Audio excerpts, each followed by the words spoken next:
Hey everyone, good evening. It's Monday, it's 7 p.m. in South Africa, which means it's project live stream time with the Expedition Project. Send us a quick hello to say if you're out there, or just tell us where in the world or where in South Africa you're watching this from. If you're watching this on replay, thank you as well. Please feel free to also send us a message into the comments. For those of you that are new to the Expedition Project, my name's Roger. I'm the proud founder of the project that's now fast approaching its 10th year in driving change in conservation and community development. Wow, there's so much happening in South Africa right now. Things from court appeals against rhino poaching in Grahamstown, the Eastern Cape, right up to travel restrictions finally being lifted and South Africa going down to level 2. Expedition Project has also just launched several online courses, which is sharing topics from everything from the UN global goals to endangered species to wildlife veterinary medicine. Please support these courses. Go and check them out on our website. Send us your feedback. And just obviously a reminder that these courses are made in collaboration with some of the fantastic projects that we work with. So rather than just asking for donations or asking for handouts, we're providing some amazing content that you can buy, and in return, you're getting something that you can learn from. But back to tonight, I'm really looking forward to speaking to tonight's guest, who's going to be joining us for the second time, Lisa from Funda Nenja. For those of you that are new to Funda Nenja's work, let's take a quick look.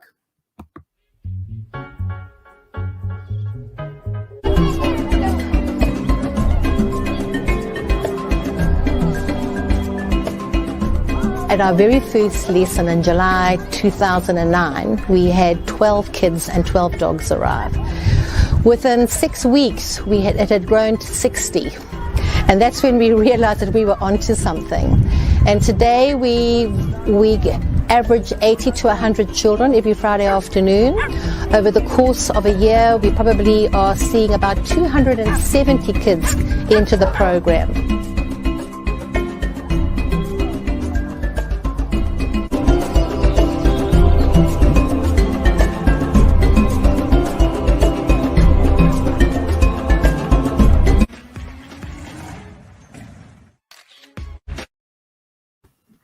So with that quick intro, we welcome back Lisa. Hey Lisa, how are you?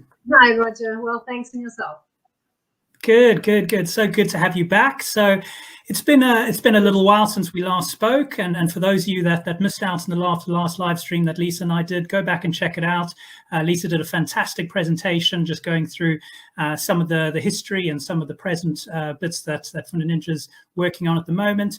But back to tonight, looking forward to having a bit of a catch up.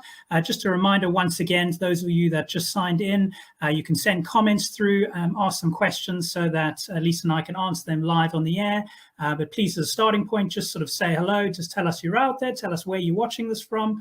That would be great.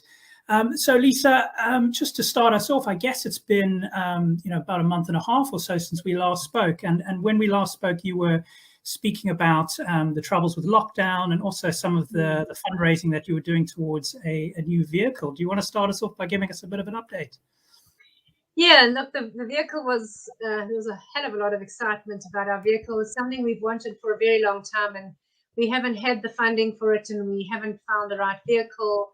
And yeah, suddenly it all just sort of came together really well, and the perfect vehicle came along and we were able to purchase it.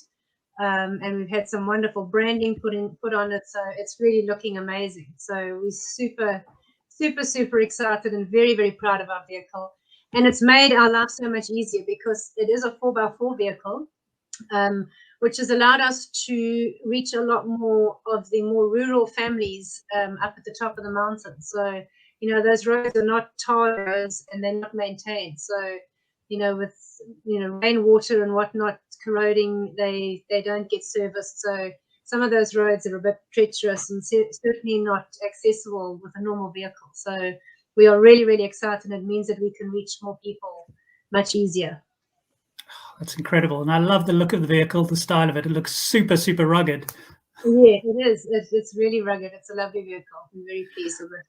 Oh, so good. Such good news. And since we last spoke, so the last time we spoke, it was obviously right in the middle of lockdown. Things were a bit tough, but you were still going ahead with your sessions on Fridays. And how are things looking now? Yeah, look, we haven't been able to do the full sessions on Fridays. We do still go out on Fridays. We have a sort of a skeleton staff. But the actual dog school itself, we haven't been able to hold because we're not allowed to hold groups of more than 50 people at a time. And our dogs, almost 100 children that gather on a Friday. So we've had to put a stop to the actual dog school itself, but we've still managed to run other aspects of the program. So, for instance, our Friday afternoon veterinary clinic, we were running that on a weekly basis. We've now changed it to a monthly basis, just to make it a lot more efficient. We were finding, a few people sort of trickling in for veterinary stuff, and there was nothing particularly urgent. So we said, look, let's hold a monthly clinic. It just saves our whole vet team from going out on a weekly basis for sort of 5 or 10 dogs. The last one we held, we had about 30 dogs that arrived, so it was a lot more worthwhile for everybody.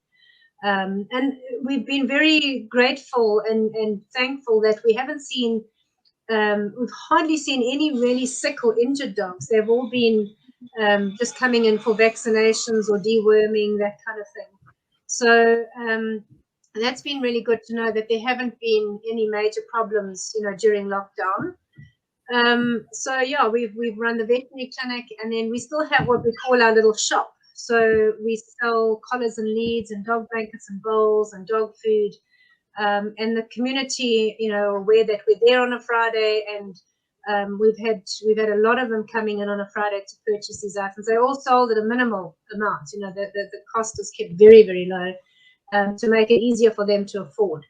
And then we've carried on with our kennel sales. We have beautiful wooden kennels, dog houses made for the dogs, and we actually can't keep up with the orders. We charge 100 Rand for, if it's a Funda Nenja participant, they can buy a kennel for 100 Rand, which is an absolute bargain. And a non-Funda Nenja participant can buy them for 200 Rand. So the reason we do that is just so that we can give the Funda Nenja participants sort of first option, and they get a discount being a member. So yeah, the kennels have been very popular. And then we've also been able to continue with our sterilizations. So we've tried to do at least 6 to 8 dogs a month. We did put it on hold in July just because the COVID numbers were peaking. And, the vet team, everybody was sort of just being a little more cautious and aware of what the situation was. So we held back, but we've got another one planned for this coming Saturday. And so far, I think we've got 18 or 20 dogs booked in for Saturday's sterilization clinic. So we're managing to catch up with the numbers nicely. And they all get vaccinated as well. Sorry, go on. No, carry on. I was just going to, just for people unaware of how much 100 South African Rand is, that's £5. So it's an absolute bargain for those kennels. Sorry, go on, Lisa. It really is, yeah. So yeah, we're very keen to get back into the sterilization and pick up the numbers again, because it's something that we need to keep on top of. We're trying to eliminate as many unwanted litters of puppies in the township as possible. So that's been great. And then we've kind of just continued doing the food parcels for the families that are destitute. A lot of people did lose their jobs during lockdown. Some of them have gone back to work. Some of them have gone back to work with short pay. Some of them haven't gone back to work at all. And there are families who are struggling. And if they're not able to feed themselves and put food on the table for themselves, then they're certainly not going to be able to feed their dogs.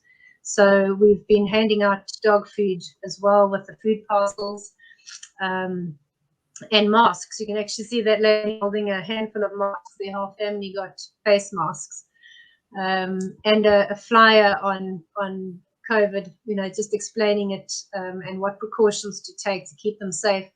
Because there hasn't been very much publicity in the township itself, regarding COVID. So we've tried to do our bit and educate further as well. And social distancing and mask wearing and sanitizing, the basic stuff. So that was all on the flyer that was in the food packs.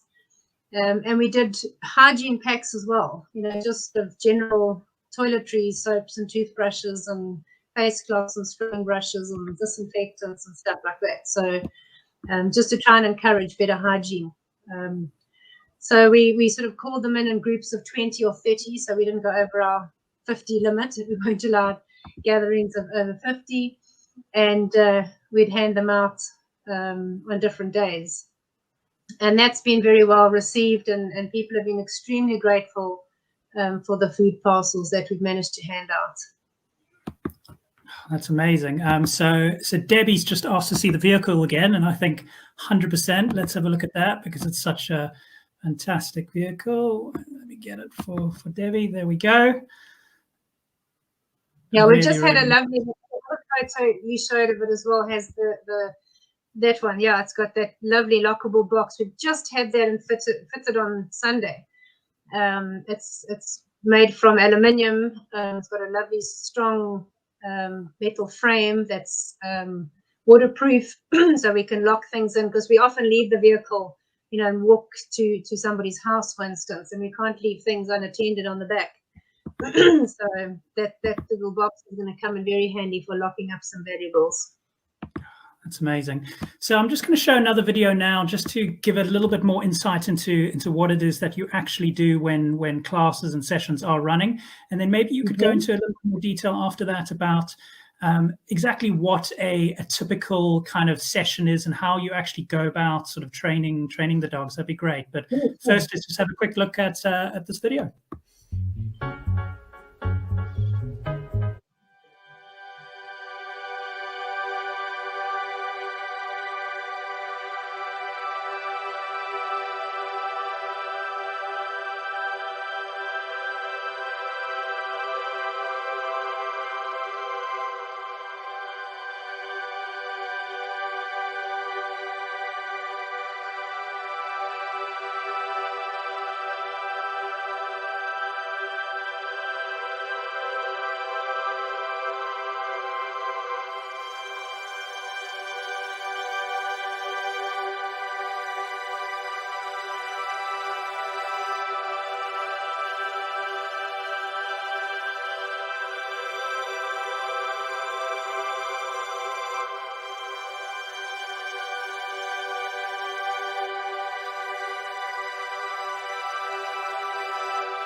Oh, that's amazing. So, Lisa, could you tell me a little bit more about, sort of, first of all, quite interested to know about the vet clinics, because that's what you're doing right now, obviously more so, I guess, than too many of the actual sessions. And then after that, a little bit about like what a typical session would look like, and how you go about getting the dogs up to I guess, a standard where it's really going to be beneficial for the dog and the child. Sure. Yeah. Okay. So the vet clinic basically is run by volunteer vets, and we've got an animal health technician, and we basically just do inoculations, tick and flea controls, deworming, and then attend to any minor medical issues. So skin irritations, or if a dog's got a cut or a graze, anything that can be treated, by our hands-on team there. if we have anything that is slightly more severe, so if a dog is particularly ill, or if it's got a suspected broken leg or a wound that needs antibiotics and further treatment and needs to be hospitalized, then we work with the Howick Small Animal Clinic, which is a veterinary clinic just here in Howick, and they've been fantastic. They give us a really, really, really reduced rate, and they will keep the dogs for as long as need be. They don't even charge us for staying overnight, that kind of thing. They've pulled parvo pups through. We've had a lot of pups with biliary that we've never lost a dog to biliary, knock on wood. Those pups really, they seem really tough. I mean, my dogs are probably much more ill if they got biliary than some of these pups. They're really tough. But these guys have been really fantastic. So we're very grateful for the support that we've got from them. And of course, from our volunteer vets that are there on Fridays to help us. They're giving of their time to help the community's dogs, which we're incredibly grateful for. So yeah, that's the veterinary clinic, and they do rabies. Look, we've been doing rabies for many years, and rabies is pretty much in Mpopomeni Township itself. I won't say eradicated it because that's probably tempting fate a little bit, but we haven't had a rabies case in Mpopomeni for many years. So we've definitely got on top of the issue, whereas rabies in South Africa is critical at the moment. I mean, it's really a very serious situation in a lot of rural towns in South Africa, but we've managed to get it under control in Mpopomeni, which we're very pleased about. So yeah, the vets pretty much deal with the primary veterinary care and all the basic stuff. We often have little pups that come in that are probably a little bit too young, be taken away from their mothers a bit too young, but it's just the life of the township dog. Unfortunately, it's what happens. And we then, if they come to us for assistance, we send them home with a care package, which normally consists of a bag of puppy pellets and some tinned food, because a lot of the pups, their teeth are not strong enough to eat the hard pellets, so we give them some tinned dog food. Explain how the dog needs to be fed, that the small puppies need at least 3 meals a day, and that must be kept warm. And obviously now during winter we've been handing out doggy jerseys. We've had some amazing donations from people who supplying doggy jerseys, and we're really grateful, because I think every single puppy that came in got sent home with a warm jersey and blankets. So we make sure that those pups go home with, it's just the basics to help them through. So the next couple of weeks at least. And then that vet clinic, when we have our full dog school, so when Funda Nenja is completely up and running again, those vet clinics take place every single Friday. So the vet team is there for any emergencies or any basic treatment that needs to be done. But the dog school itself, we have what we call our intake day, which is on the first Friday of every month. And the new kids and their dogs are allowed to join. They are given an information pack, which has got various flyers and pamphlets on looking after their dogs, what the dogs need, all the basic sort of animal welfare needs. And on that pack is an address form, which they have to complete and send back to us over the next week. And once they've returned their information, the address form, they put onto our database, and they are then officially part of Funda Nenja's team. So we have probably between 20 and 30 kids that try and join every intake day. Not all of them end up bringing the forms back. Some of them lose them and have to come back and ask for another one. But yeah, those that do come back are normally pretty keen, and they're ready to get stuck in and start learning. And they split into classes according to the age of the dog. So we'll have our pre-puppy class, which again is for those very young pups that can't really do any obedience training at 5-6 weeks old. So they get put into a little class where they literally just told how to look after their puppy, how to hold them, that puppies need to sleep, puppies need to have fresh water and food, and how to brush them, and how to carry them correctly and not pick them up by the legs. Really, really basic stuff that you and I would take for granted. But a lot of those kids, unless you point it out to them, they don't have a clue.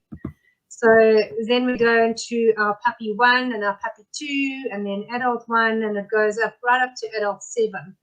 And each class is taken by an instructor, excuse me, who is normally a youngster who's worked his way through the program. They're from Popomeni themselves, and they work their way up through the classes, and we've sort of identified them as, you know, good handlers. They were either good with their own dogs, or we saw them helping other people with their dogs, and we train them up to be instructors themselves. So, and we also hold workshops for those instructors to help upskill them, and teach them how to be teachers, and how to take the class, how to sort out problem dogs and problem children. So those boys are very proud to be, you know, sort of ahead of a class. And we try and keep the classes under 20 dogs, but sometimes the one particular class we've had to split into 2 because it gets really big. But yeah, the kids are all sort of put through their paces with the basic sits and downs and stay and come, and then they have all their tricks. They do rollovers, leopard crawl, shake hands, all that kind of thing. And it's all done with positive reinforcement. So there's no negative reinforcement. They're not allowed to smack the dogs. They're not allowed to kick them, hit them. No rough handing, no jerking of the chain, no discipline. So it instills in them that this positive reinforcement can be carried through their lives. You know, it teaches them to treat other people with that much respect as well, so that they realize they don't have to use force to get what they want. That just changes the mindset into a more positive way of thinking. So we dish out little treat bags, which each child gets at the beginning of a training session. They use those treats to train the dog during the training session, and then when they leave to go home, they're also given a little bag of food to take home with them to supposedly do their homework and do more training in between. But I don't know how many of them actually do practice their homework. But that's the idea. So you mentioned Township Dog. So for international people, you're basically just referring to a stray dog that's within the community. No, Is that not a stray. No, it's not a stray. It is owned. The townships basically, it's just a sort of a rural township. How can I put it? Sort of a low cost. It's not really informal. It's more sort of a low cost. So it's a little bit higher up than informal settlements. There are some informal dwellings in between for the very poor. You know, they do live in a very sort of basic little shanty town, but the majority of them do have a decent sort of house. But when I say decent, it's probably 1 or 2 bedroom. It's tiny, but it is definitely low income. And some of them are pretty rural. You know, as I said earlier, you've got to drive up the mountain to get to their homes. A lot of them don't have running water or electricity. So there's a lot of challenges that they have to deal with on a daily basis. And transport, a lot of them have no transport, so they walk everywhere they want to go, and then try and catch public transport when they get to an area where there is public transport. And so is it a combination of matching up a child with a dog as well as a child that's coming in with their own dog as well? So it could be a stray dog and a child that's just come in without a dog that you sort of want to team up. Does that happen as well? No, they all bring their own dogs. If they don't have a dog, they find one. They will borrow a neighbor's dog or granny's dog. We've actually had a child who stole a neighbor's dog just so that he could come to Funda Nenja. And the angry neighbor arrived and said, "You can't just take my dog." And explained, you need to go and speak to your neighbor and ask him nicely. But yeah, the kids, they generally bring their own dogs from home. A lot of homes have at least 2 dogs. You know, not everybody just has one dog. So often you'll find a sibling will bring the other dog. So yeah, there's very few strays. In fact, I don't know when last we actually saw a stray in Popomeni. They're all owned by somebody, and they're all in really, really good condition. We very, very, very seldom see a dog that is in bad condition. And I do believe that is because of our presence in Popomeni for the last 10 years. The education that we've been sharing with the community is really paying off. I mean, we just see the number of people who come to us on a Friday afternoon to buy whatever they need for their dog. You know, they are going out of their way to come to us for those few hours in the afternoon and spend that money on their dogs when money is tight at the moment. So we're really pleased to see them putting in that effort and being responsible dog owners. That it must be a definite direct result of what you've done, because growing up in Cape Town myself, you know, stray dogs is such a common sight. So, you know, huge congratulations to that. That's amazing. So Debbie, I know it's a difficult question to answer now, but sort of Catherine, wants to know when you hope to actually start your full classes up again. We won't be able to start full classes anytime soon because, as I said, we have about 100 kids that are in the whole dog school. But we are possibly looking at the second week in September. We're starting off with just a few of the puppy classes because obviously the puppies the kids need more information and more education on the puppies. And we need to be able to keep a closer eye on the puppies and how they're doing. Whereas your older dogs, you know, they don't have all the medical issues and they don't have as many things that we need to keep an eye on. So, for instance, if somebody's bringing a puppy and is not putting on weight like we would like to see it, we can educate and we can send more dog food home, that kind of thing. Whereas the older dogs are pretty standard and they look fine and they're doing all right. But also the kids that have joined, you know, the last lot, I can't remember which month it was, would have been the beginning of March. We had our last intake. We did take new dogs in June, but they obviously couldn't come in and do anything. So we gave them the information pack and they brought back the address forms and now they're waiting to actually come back. So we will be phoning them and saying, right, in September, we'll keep the classes small. It's going to have to be sort of monitored for the first day, you know, just to see how many actually do arrive. And we'll have to have a cutoff because we're not allowed more than 50 at the moment. So, yeah, second week in September is what we're aiming at, and hopefully it can go ahead because we're really excited to get back into some training again. The kids are too. They keep asking us, when's Funda Nenja starting? Please, we're waiting. Our dogs need to come back to school. So we're keen. I love the different intakes. It's basically like school or universities going back. It's brilliant. Yeah, absolutely. Indeed, yeah. So Roz made a comment here, probably loads of puppies being born in the townships. Because of what you're doing, has that sort of dropped down a bit, I presume, now? You know, it has. Obviously, I mean, we're doing a lot of sterilization, so yes, it has, but there are still a lot of puppies being born. But yes, the numbers have been cut down dramatically because of the sterilizations, and the SPCA also do a lot of sterilizations. We try and I won't say bribe, we use positive reinforcement and reward the children if they bring their dogs in for sterilization. So they get a toy of some sort. I mean, we normally give soccer balls or something like that and a bag of dog food. Or some sweets or something like that. So we encourage the children with some positive reinforcement that if they bring the dogs in, they'll get something for it. Yeah. Geraldine says, just to make your day, says you're amazing. Thank you. Oh, fantastic. I just want to go back to this other photo I showed while you were speaking. I absolutely loved it. I saw it on your social media today. And I thought it was such a nice description, the image there that if anyone watching this sort of zooms in the screen, the different images showing, you know, when a dog is happy, hungry, sad, scared, those kind of things. I just thought it was such an amazing visual description, the way you've done it. Do you want to go into a little bit more detail about how these training sessions work and how you're sort of explaining things like this? Yeah, what we do is on a normal situation, we would have the new intake kids on the second Friday. So they would come back with their dogs for their first training session. And then on the second Friday, they would come without their dogs. And we have a little workshop for them in one of the classrooms because we're based in one of the schools, the primary schools.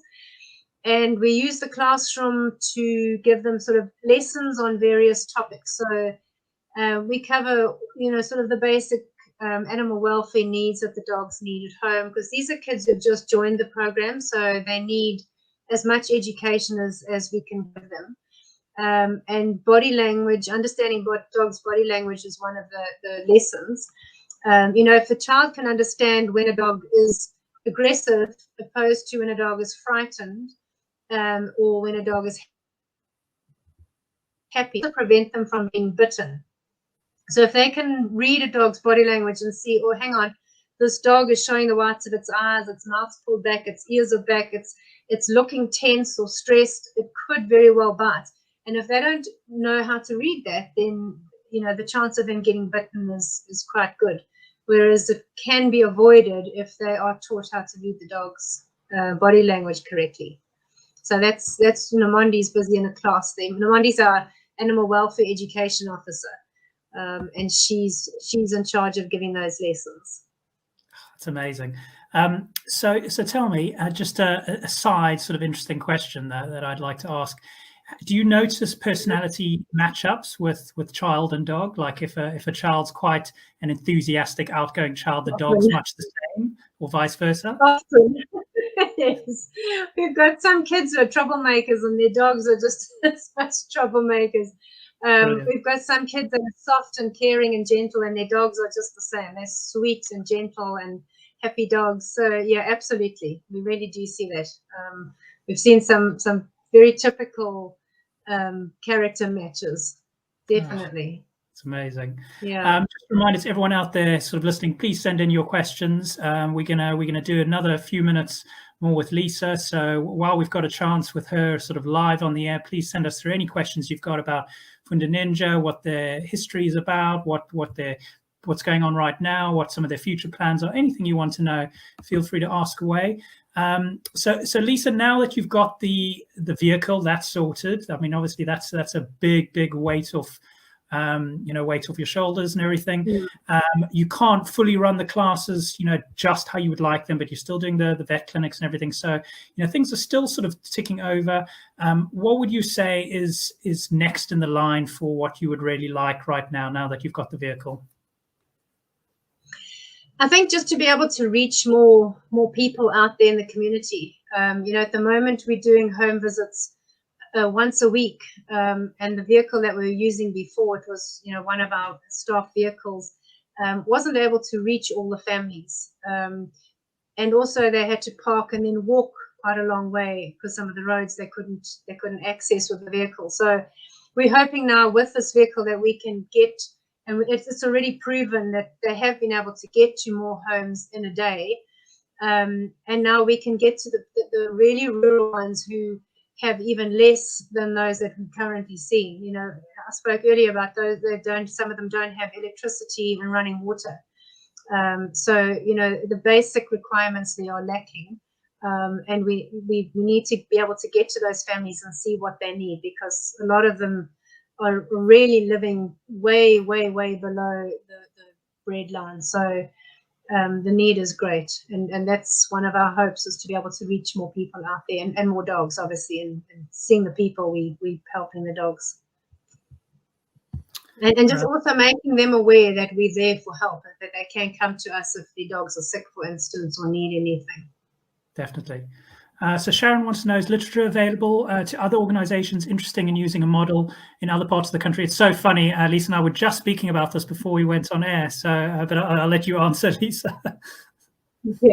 Yeah, Sharon, we are wanting to hold a workshop. Before lockdown, we were actually starting to plan a 2-day workshop where we wanted to share all what we've learned and what's worked and what hasn't worked, and how to start similar organizations throughout the country, because we know South Africa has many areas like Mpopomeni where it's definitely needed. So that was our plan. We were going to do a Friday and a Saturday where people would register for the workshop. They would come through and watch a Friday afternoon training session in action and see exactly for themselves, get to experience what it's all about. And then on the Saturday, it would be a PowerPoint presentation with questions, answers, and guest speakers and that kind of thing. But of course, with lockdown, that hasn't been possible. And we're looking at doing something online going forward, and then possibly also doing something next year. We plan to do it in the winter months because we don't have any rain. Because unfortunately, if we do have rain, we get completely rained out because we don't have shelter to train under with 100 kids. So it's probably safest to plan it for the winter months. So possibly looking at end of May or June next year. But yeah, the online thing is still a possibility as well. But we haven't finalized anything. It's still in the pipelines, and we're still talking about it. And as Roger said, we were just chatting earlier about doing something. So yeah, we do have literature to share, but we would prefer to do it in a sort of a workshop environment rather than just dishing it out here and there. Because it's not just a case of handing out literature. There's a lot behind the literature. There's a lot of how did we come to develop this, and why, and what worked and what didn't work. And it's not just that easy to just put it on a piece of paper in black and white and say, well, this is how you do it. There's a lot of discussion to be had. And presumably, and such a great question, Sharon, thank you for sending it in. Presumably, there are some things that are, it's a matter of it'll work and it won't work. But then there's also going to be things, I would imagine, that are going to be community to community dependent. And I mean, if you were to start the exact same model you've got somewhere else in South Africa, it might work very differently, I presume. Would you think so? Absolutely. Yeah, absolutely. And I think also for us, the language barrier is a problem because we're not all fluent in isiZulu. But for instance, down in the Cape, most of the locals in Cape Town speak Afrikaans fluently. So, and everybody in Cape Town generally speaks Afrikaans. So, there's not so much of a language barrier in that part of the country, but up here, you've got to take that into account as well. You've also got to understand the different cultures. The cultures in Cape Town are different to KZN and that kind of thing. So you've got your Zulu people, you've got your Xhosas down in the Eastern Cape, you've got your Coloureds down in Cape Town. The cultures are all different, and you've got to understand that because they all treat and view animals differently in their different cultures. So that is definitely something that's got to be taken into account as well. Yeah, no, it's a fantastic question. Lisa, is there anything else you want to go through before we sort of sign off? Any other bits of information or anything else you want to send out to anyone? Sure, I think we've covered quite a lot. Good, we've done really well. But yeah, I think I would just like to thank anybody who does follow us on a regular basis. It's really wonderful when we post things on Facebook and we have such a lovely response and people who follow us religiously. And we try and keep our Facebook very active because even though we're not running full dog school at the moment, we do still have different areas that are functioning. So we try and keep everybody up to speed with what we're doing. And people who have supported us, with either donations or in monetary values or physical goods in kind, we really, really, really appreciate every single one of them. And a lot of people say, "Oh, but I haven't got a lot of money. I can't really give you very much." It all adds up. It really does. I mean, we did a thing the other day. I think we've got like 7,000 followers on Facebook. Could you imagine if each one of them just gave us 50 Rand? I mean, it does add up, and people must understand that. They always feel bad that they're only giving us 50 or 100 Rand, and we appreciate every last cent we get. We really do. Absolutely. And I think, speaking from myself and organizations like Funda Nenja is just sharing the word is so valuable as well. These live streams that we do here, I mean, it's all about just sharing these inspiring stories and these messages. So don't think that even doing that is such a big thing. And if you have heard of this, a project like this via the Expedition Project, and you end up reaching out to Funda Nenja, just please tell them where you heard about it from, just so we know what promotions are working and where some of our sort of social media posts are working best. We'd love to know as well. And yeah, just keep telling anyone about any of these projects that we're talking about. That really does help so much as well. Lisa, I think the last question I want to ask is, do you have a favorite dog? No. I've got a few. I know whenever I use a photo, somebody wants a photo, I do have a favorite photo. But there's so many dogs that I can't say I have a favorite. I think at the top of my list, possibly Max would be my favorite. He's a big white shaggy dog with a really sweet kid. But then there's also Lion, who's just a big shepherd mix, and he's just adorable. And then there's Cry, who's a lovely little cream female who just, when she sees you, she just jumps up and she literally wraps her front legs around you. She's so happy to see you. No, there's a lot. Yeah, it's hard to pick one, but those would probably be some of the more favorites. So Sharon just says, thank you so much for the response, and just reiterating that obviously education is so important. No, thank you so much, Sharon. Really, really nice to get you involved in that. So to everyone watching, thank you so much again. If you're watching this on replay, as I mentioned, please just feel free to still post some questions if you want, and obviously Lisa or myself or one of the Funda Nenja team will get back to you and answer if you do have a question. But thank you so much again. Lisa, it's been fantastic speaking to you as always, and looking forward to another catch up already in a few months and see how you're getting on, and keep sending us updates on how that vehicle's running. I hope it keeps looking after you. I hope so too. Yeah, thanks, Roger. That'll be super. It was lovely chatting with you too. Thank you so much. All right, everyone. Thank you so much again. We will speak to you soon, and see you next time. Thank you. Bye. Bye.